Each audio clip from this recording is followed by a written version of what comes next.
Tonight, a major milestone for one of the region's solar power facilities as it continues construction. And the Clare Valley braces for thousands of foodies as preparations ramp up for the gourmet weekend. This is Southern Cross News with Fraser Goldsworthy. Good evening. Australia's biggest solar farm, Bungala Solar in Port Augusta, has connected to the grid for its first stages of production. The 220 megawatt energy site is still finalising the commission of the first stage of the project.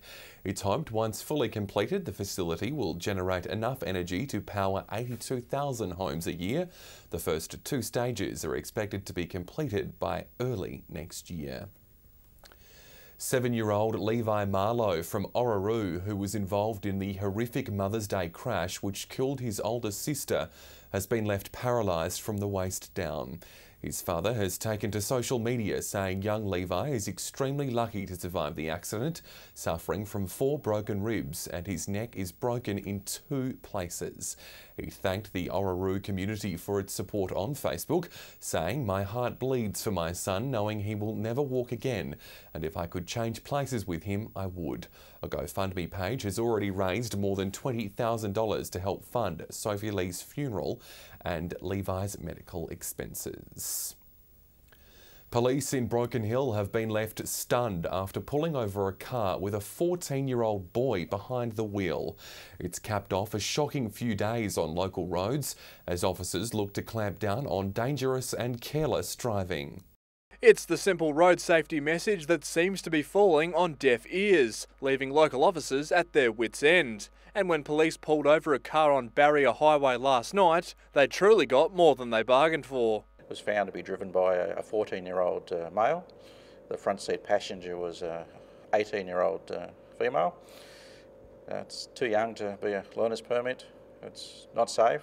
The teenage driver was given a warning under the Young Offenders Act while his passenger was fined for letting him drive unlicensed. And it seems they're not the only ones failing to get the message. We're still at Barrier Police District taking part in Operation Merit, which is our focus on road safety and reducing injury and fatal collisions. The operation, running since March, has seen local police put more scrutiny on drivers and their vehicles. If you're driving a car, not only don't take drugs and drive or drink and drive, is make sure the vehicle's roadworthy, you're licensed. Over the weekend, police pulled over a driver who didn't even have a licence plate on the back of her car. After speaking to the driver, they found the driver, a 27-year-old woman from Dayton, didn't hold a licence and the car was actually unregistered, which is very disappointing for being out on the road. On Monday, police charged a man who was allegedly driving while disqualified. They also impounded a motorcycle ridden unregistered. Even this morning, officers issued 2 notices to a local driver who had an expired licence and was also carrying a knife in the vehicle. Patrick Ryanke,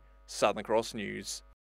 Thousands are expected to flock to the Clare Valley this weekend for the 34th annual Gourmet Festival. Accommodation is already booked out across the region, and organisers are thrilled to highlight some of the valley's best-kept secrets.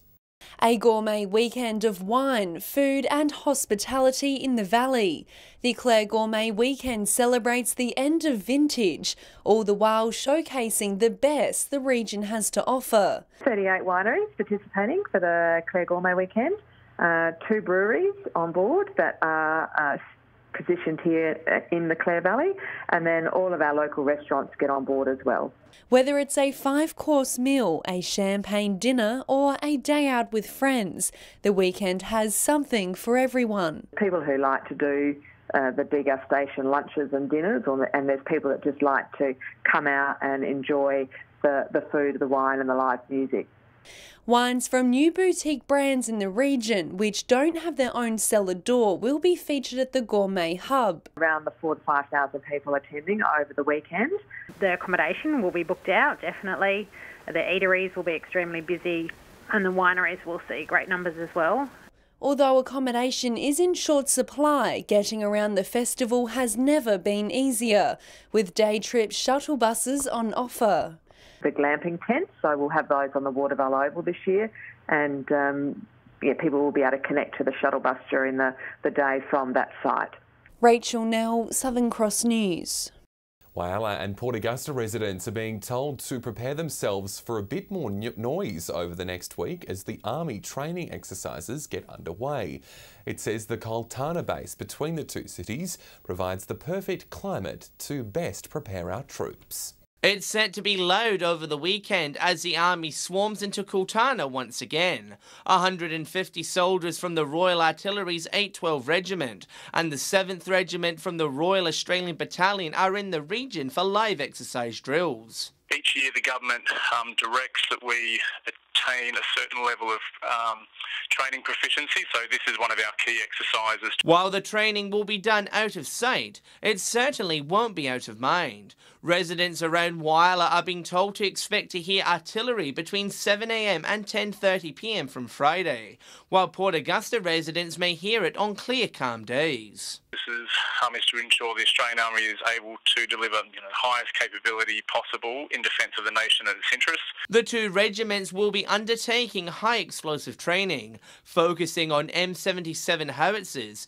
and 81mm mortars. So they'll be hearing noise and they'll be seeing smoke from the range during that period. Captain Burns has praised the CULTANA training facility, saying it provides the best conditions for soldiers to practice in. It doesn't have the same extremes of temperature, particularly heat, so that enables our soldiers to train more safely. John Hunt, Southern Cross News. Coming up next, a local gymnastics club celebrates 60 years in the community. How it plans to do just that, next.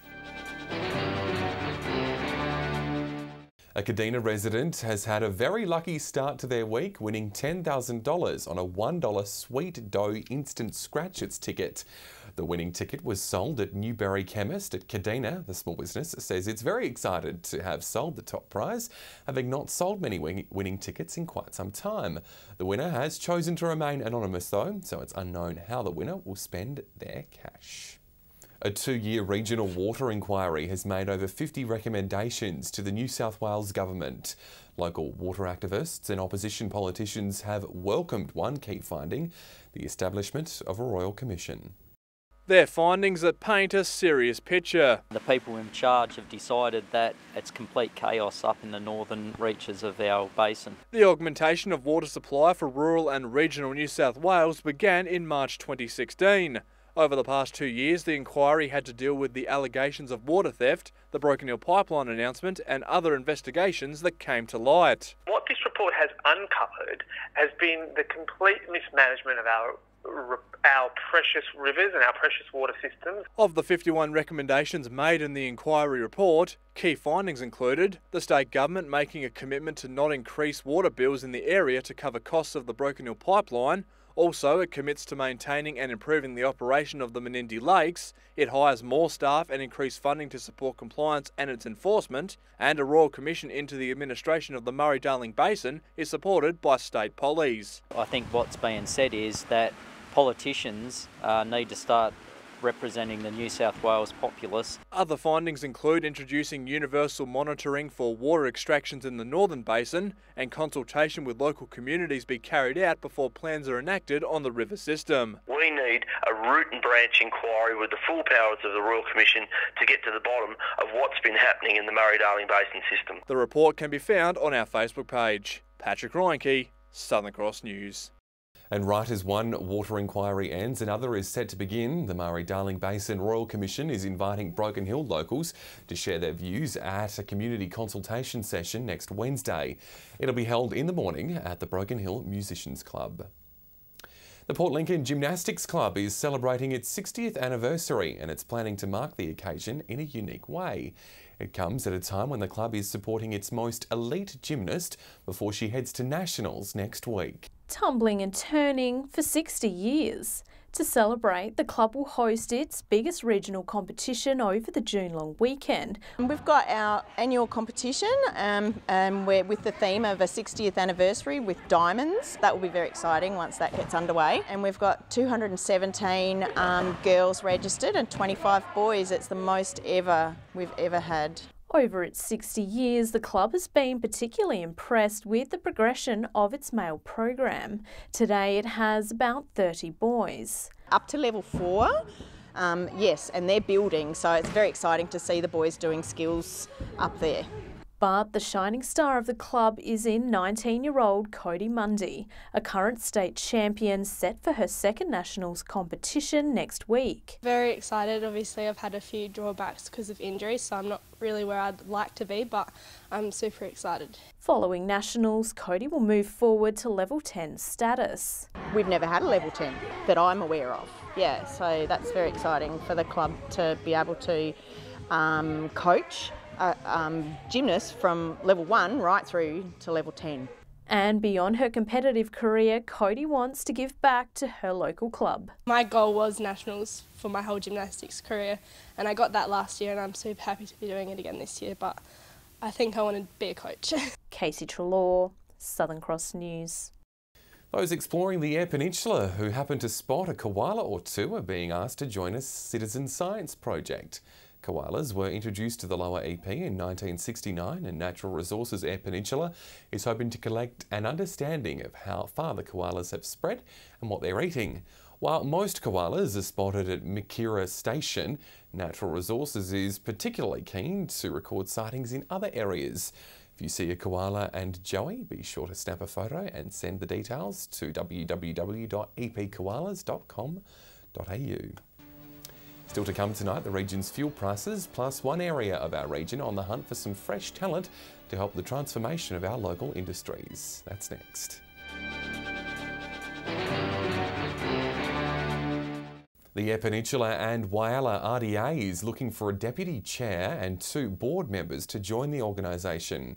Its CEO says with the region set for an exciting period, it's looking for fresh faces to drive change. From minerals to manufacturing to meat, the Eyre Peninsula is one varied economic area. It stretches over 230,000 square k's, taking in farming, aquaculture and desert areas. The local Regional Development Authority says it's only going to get more diverse as new industries focus their sights on the region. We're seeing rapid change, and sometimes when you're in the middle of it you don't quite realise exactly the amount of change that's happening around us.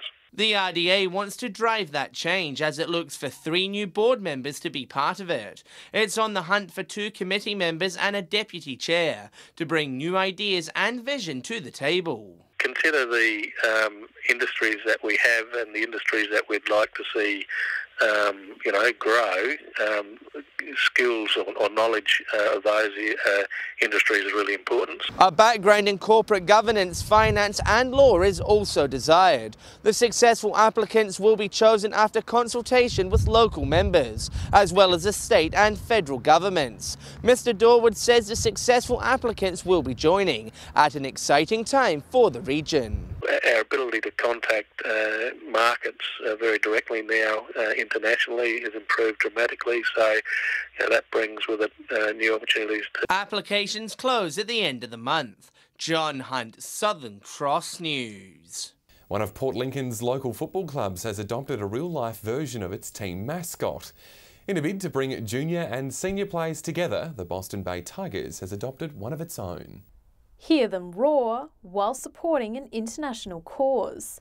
It all started up in Sejuna when me and my mum were sitting down watching a documentary on tigers, and it popped up with the Adopt a Tiger Foundation. We decided that we would sponsor a tiger in our family and donate it to the Boston Football Club as a mascot. Known now as Boston Bob, whose species is endangered, the tiger was adopted through a sanctuary in Thailand. It's an honorary position with the Tiger Fund, so they send us updates, as to the actual sanctuary and how our tigers are doing and tigers in general, and they try to encourage lots of people to actually adopt them. The concept was formed into an idea to help bring junior and senior players together. A graders are getting around, all of the under 13s are getting around Boston Bob, and it's a great thing for the club.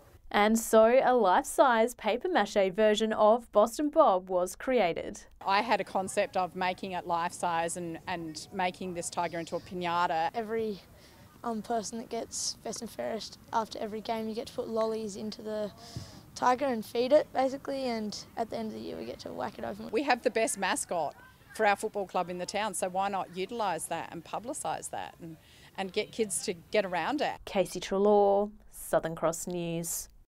Change of pace now. Time now for Fuel Watch. Here's Garth. Well, we're seeing an increase around many regions this week, with unleaded and diesel prices on the way up. But as always, you can find a bargain, so shop around to save your pay at the pump. For unleaded, Port Lincoln rose by a cent, Kadina moved slightly higher, while Port Pirie and Port Augusta saw the biggest jumps, with Port Pirie increasing by 2 cents and Port Augusta climbing close to $1.48. Whyalla held last week's price, although at just under $1.50, it is the most pricey across the regions. Broken Hill is on the way down, while in the metro, Adelaide motorists will feel a sigh of relief after unleaded fell a huge 17 cents after last week's price hike. And not much luck for the diesel heads this week, with most areas seeing red. Port Lincoln and Kadina are all up, while Adelaide is also up a cent. Broken Hill is now to $1.51, and Whyalla and Port Augusta have seen no change from last week. Though a bit of joy for Port Pirie motorists, with the price at the pump falling to $1.45. Now remember, these prices are the regional averages and do not reflect any one particular outlet. And if you find a spot that sells unleaded or diesel for cheaper, let us know on our Facebook page. Stay with us. After the break, we'll have all the local weather details. And Amy, despite the cooler temperatures, the sun was out around the Gulf today. It sure was, Fraser, and it looks like the sunshine might hang around a little longer. All the details are up next. Welcome back. Maximums around most centres sat in the mid to high teens today. 19 in Port Augusta and Port Pirie. Whyalla reached 17 with a mostly sunny day also in Adelaide. Taking a look at the satellite now, and cloud across the far south and southeast may produce the odd light shower later. Skies are mostly clear across the state under a broad high pressure system. If you're out on the waters tomorrow, expect southwesterly winds up to 15 knots with seas reaching 1 metre. The sun will rise at 7:05, while sunset is at 5:26. Looking at tomorrow's forecast, and it will warm up a little in some parts after some very cool overnight temperatures. 19 again in Port Augusta, and after getting down to 2 degrees overnight, Clare will reach 14 during the day. Possible showers will clear towards the end of the weekend in Port Lincoln. Maximums will also sit in the high teens in Clare, while Woodnut can expect a mostly sunny 21 on Sunday after the chance of weekend showers. Whyalla could also see some light showers over the weekend. However, conditions are expected to dry out by Sunday. Port Augusta will see highs of 20, with Kadina also set to experience a sunny end to the weekend. Still the chance of the odd shower in Port Pirie. However, it is set to reach 20 on Sunday. Cooler conditions expected in Clare over the coming days, with maximums not getting past 16 degrees. Meanwhile, in Broken Hill, it'll remain cool but mostly sunny. So Fraser, despite the odd shower around the Spencer Gulf, it's looking like a fine end to the weekend. Thanks, Amy. A look at tonight's top stories now. Australia's biggest solar farm, Bungala Solar in Port Augusta, is connected to the grid for its first stages of production. The 220 megawatt energy site is still finalising the commission of the first stage of the project. 7-year-old Levi Marlowe from Orroroo, who was involved in the horrific Mother's Day crash which killed his older sister, has been left paralysed from the waist down. His father has taken to social media to thank the Orroroo community for its support. A GoFundMe page has already raised more than $20,000 for the family. And thousands are expected to flock to the Clare Valley this weekend for the 34th annual Gourmet Festival. Accommodation is already booked out across the region, and organisers are thrilled to highlight some of the valley's best kept secrets. And that is Southern Cross News tonight. Thanks for joining us. I'll have some updates later. Until then, enjoy your evening. Good night.